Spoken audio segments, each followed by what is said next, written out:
وہ بلڈ کیے جائیں، لیکن ایسا نہیں ہو سکا تھا، اور پھر آپ کو پتہ ہے نومبر کا دھرنا اور احتجاج اور گولی بندوق وہ سب آپ کے سامنے آ گیا تھا۔ کوشش بنی گالہ منتقلی کی 3 بار ہو چکی، 2 بار کہہ سکتے ہیں مصدقہ جو میرے علم میں ہیں، آئی مائٹ بی رانگ، کیونکہ بعد میں یہی لوگ جو انوالو ہوتے ہیں مکر جاتے ہیں۔ میں نے آپ کو بتایا کہ ایس ایم تنویر کی صورت میں ان کی گفتگو اب جو سامنے آ رہی ہے پوڈ کاسٹوں میں وہ اپنی جگہ، لیکن ایک سنجیدہ ایفرٹ تھی، پاک پیک باہر بیٹھے پاکستانی جو خیر خواہ تھے پی ٹی آئی کے، عمران خان صاحب کے اسٹیبلشمنٹ کے ساتھ ان کے تعلقات اچھے تھے، ان کی کوشش تھی۔ گنڈاپور نے خود بڑی کوشش کی، 1 نہیں 2 نہیں 3 بار کم از کم بڑی سنجیدگی سے انہوں نے کوشش کی کہ کوئی ایسی راہ نکلے کہ عمران خان صاحب بنی گالہ یا پشاور منتقل ہو جائے، لیکن وہ کوششیں کامیاب نہیں ہو سکیں۔ اب بھی جو طارق فضل چوہے صاحب نے کل آسمہ شرازی صاحبہ کے پروگرام میں بات کی، میں اسے محض ایک پولیٹیکل سٹیٹمنٹ سمجھوں گا۔ وجہ یہ ہے کہ پچھلے 4 سے 5 ماہ کے دوران عمران خان صاحب یا جو پی ٹی آئی کی قیادت ہے اس کا بیک ڈور رابطہ بھی ختم ہو چکا ہے اسٹیبلشمنٹ کے ساتھ۔ جب سے پاک بھارت جنگ ہوئی اس کے بعد جیسے جیسے ان کا جو ہورائزن ہے یا ان کا جو باوا ہے وہ اوپر چڑھتا گیا، تو اس کے بعد روابط بالکل کمزور ہوتے گئے، اور یہی وجہ ہے کہ چند ہفتے پہلے عمران خان صاحب نے خود کہا کہ کسی سے کسی قسم کو کوئی رابطہ نہیں ہے، آئندہ جس نے بات کرنی ہو وہ اڈیالہ جیل آ کے مجھ سے خود بات کرے۔ اچھا، اس میں اہم بات یہ آپ پوچھیں گے کہ کیا عمران خان صاحب مان جائیں گے بنی گالہ کے لیے، تو میرا جو جواب ہے اور سب میرے پاس جو معلومات ہے، نہیں، وہ نہیں مانیں گے۔ انہوں نے ماننا ہوتا تو وہ ایس ایم تنویر یا جو علی امین گنڈاپور کے مشن تھے اس دوران کسی حد تک وہ مان جاتے۔ وہ اس سے بیونڈ کچھ اپنا سیاسی معاملہ کرنا چاہتے ہیں، دیکھنا چاہتے ہیں، یہ میری رائے ہے معلومات کی پر مبنی، جس کا میں اظہار آپ سے کھل کے کر رہا ہوں۔ تو یہ بنی گالہ جانے کی وہ پیشکش قبول نہیں کریں گے۔ اگر بنی گالہ جانے والی پیشکش انہوں نے قبول کرنی ہوتی تو سہیل خان آفریدی سی ایم کے پی کے نہ بنائے جاتے، علی امین گنڈاپور ہی مناسب تھے۔ اگر بنی گالہ منتقل کرنے کی پیشکش انہوں نے قبول کرنی ہوتی تو وہ پھر آئندہ آنے والے جو ضمنی انتخابات ہیں اس میں 30 سے 35 سال کے نوجوان کو ٹکٹ دی جائے، یہ بات نہ کرتے۔ اگر بنی گالہ ہی منتقل ہونے کی ان کی خواہش ہوتی تو وہ قائمہ کمیٹیوں سے مستعفی نہ ہوتے۔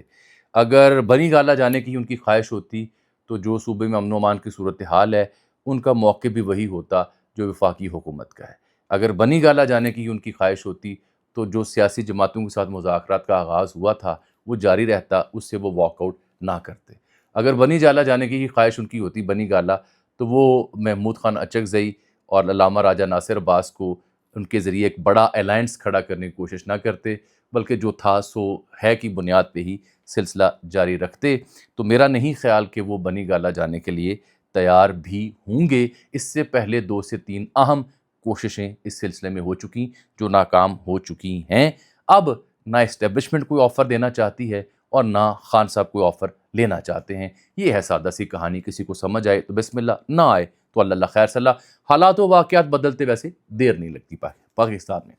اب آ جاتے ہیں دوسرا مدعا، پنجاب سرکار کے اوپر۔ دیکھیے جو محسن بیگ صاحب اور اعزاز سید کی گفتگو آپ نے دیکھی سنی، یہ جو کچھ بھی مریدکے میں ہوا، آپ کا کیا خیال ہے یہ اہم وفاقی ادارے، اہم صوبائی ادارے ان کے تعاون کے بغیر ہوا ہوگا؟ کسی سیاسی جماعت پہ اگر پابندی لگانی ہے مذہبی جماعت کے اوپر تو وہ ون سائیڈڈ ایکٹیویٹی ہوگی کسی حکومت کی جانب سے؟ نہیں، میرا خیال یہ ہے کہ یہ رائے قبل از وقت اور کسی اور غم و غصے کی شکایت کا اظہار ہے۔ دیر از نتھنگ رانگ، آپ کو سیٹ اپ پسند ہو نہ ہو، بیگ صاحب کی رائے کچھ ہو کچھ نہ ہو، جو سامنے کی بات ہے وہ کیا ہے وہ بیان کرنا میرا فرض ہے۔ اس وقت نہ کوئی صفحہ پاٹ رہا ہے، نہ ہی اس وقت کوئی تضاد ہے، بالکل ایک دوسرے کے ساتھ ہینڈز ان گلوز والی کہانی ہے، اور جو کچھ بھی مرید کے یا کسی سیاسی مذہبی جماعت کے ساتھ ہوا وہ باہمی صلاح مشورے اور اعتماد سازی کے بعد ہوا۔ اگر مگر چونکہ چنانچہ فلاں کارڈ باقی رکھا ہوا ہے، فلاں تلوار لٹک رہی ہے، سب کہانی اور فضول کہانی ہے۔ جو نظر آ رہا ہے اور جو واقفان حال بتاتے ہیں، میرا کام آپ کو وہ سمجھانا اور وہ آپ تک پہنچانا ہے، یہی صحافی کا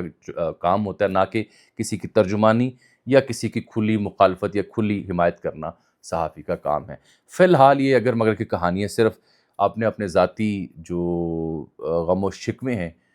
ان کو ایڈریس کرنے یا اس پہ سکور کرنے کے مترادف ہے۔ اب ایک سا بڑی پہنچی ہوئی شخصیت ضرور ہیں، رہے ہیں،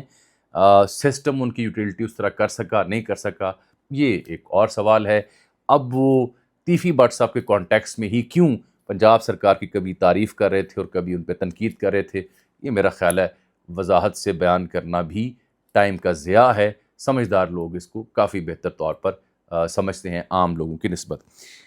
اہم خبر جو تیسری میں نے آپ کی خدمت دینی تھی وہ پیپلز پارٹی،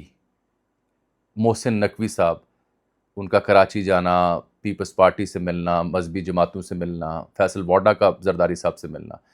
ایک تو محسن نقوی صاحب نے جو جماعت اہل سنت اور دیگر لوگوں سے ملاقاتیں کی، اس میں انہیں یہ بتایا کہ جو ٹی ایل پی کی مساجد ہیں ان میں سے کچھ کا ذمہ داری ہم آپ کو دے دیں گے، کیونکہ دیکھیے بریلوی مکتب فکر میں ایک زمانے میں طاہر القادری صاحب کی بڑی گونج تھی، پھر ٹی ایل پی کی بڑی گونج تھی، تو ان کی عدم موجودگی میں جو باقی روایتی اہل سنت کی جماعتیں ہوا کرتی تھیں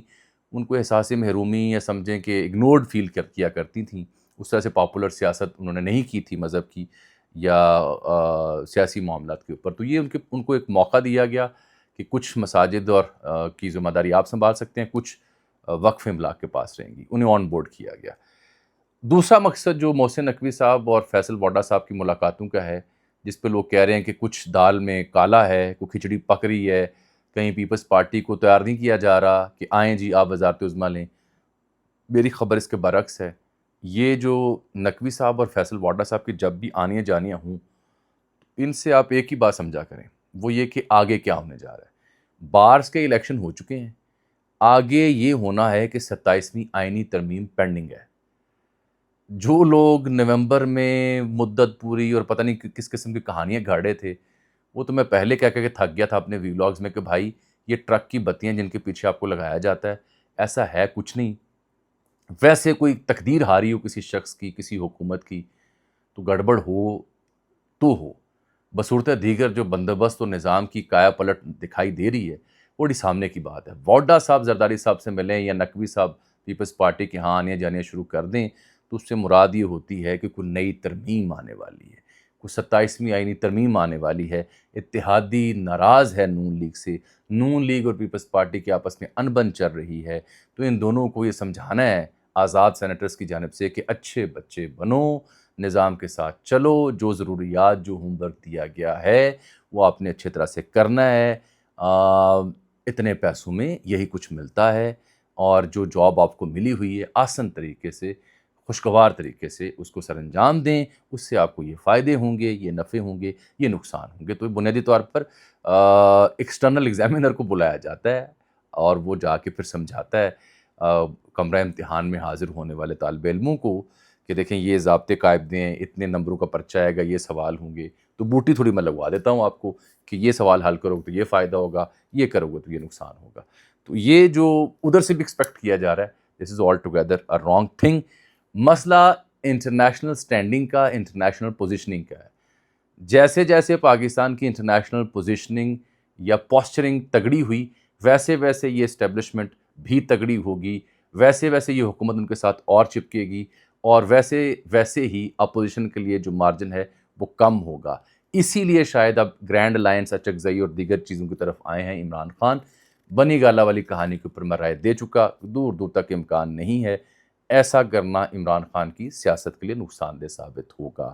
مجھے آج کے لیے اجازت دیجیے، ملاقاتوں کی شام، اللہ حافظ۔